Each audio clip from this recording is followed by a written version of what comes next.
ব্রাহ্মণবাড়িয়ার নবীনগর উপজেলার শ্যামগ্রাম ইউনিয়ন বিএনপির উদ্যোগে দেশনায়ক তারেক রহমানের ৩১ দফা বাস্তবায়নে এবং কর্মী সমাবেশ অনুষ্ঠিত হয়েছে।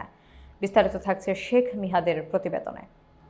রবিবার বিকেলে শ্যামগ্রাম উচ্চ বিদ্যালয় মাঠে শ্যামগ্রাম ইউনিয়ন বিএনপির সভাপতি বায়েজিদ আহমেদ বাবুর সভাপতিত্বে প্রধান অতিথি হিসেবে উপস্থিত ছিলেন নবীনগর উপজেলা বিএনপির সভাপতি ও ব্রাহ্মণবাড়িয়া জেলা বিএনপির আহ্বায়ক অ্যাডভোকেট আব্দুল মান্নান। এ সময় প্রধান বক্তা হিসেবে বক্তব্য রাখেন নবীনগর উপজেলা বিএনপির সাধারণ সম্পাদক ও সাবেক উপজেলা ভাইস চেয়ারম্যান হাজী নাজমুল করিম।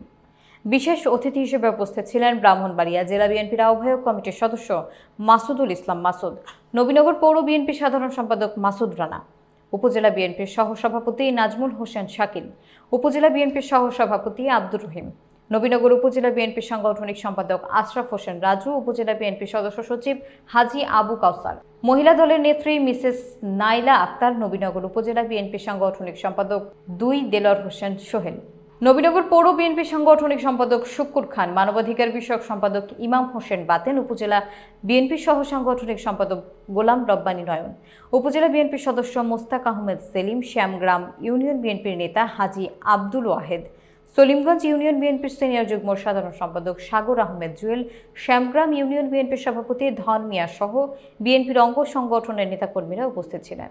প্রধান অতিথি অ্যাডভোকেট মান্নান তার বক্তব্যে বলেন, ছাত্র জনতার অভ্যুত্থানে ফ্যাসিস্ট স্বৈরাচার শেখ হাসিনা পদত্যাগ করে দেশ ছেড়ে পালিয়েছেন। দুর্নীতি করে তিনি দেশের অর্থনীতিকে ধ্বংস করে দেশ ছেড়ে পালিয়েছে। আমাদের নেতাকর্মীদের বিভিন্নভাবে মামলা হামলা করে হয়রানি সহ দেশে আসতে দেয়নি।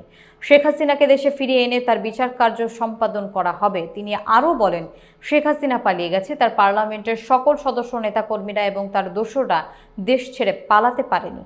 যারা দেশে আছে তাদেরও বিচার করা হবে, তাদেরকে কোনো পর্যায়ে ছাড় দেওয়া হবে না।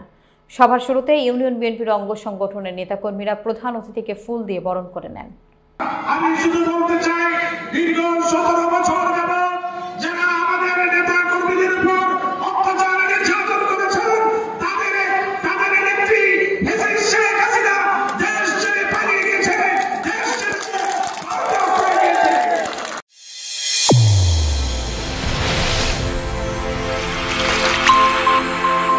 চ্যানেল A1 হৃদয় রেসপন্স।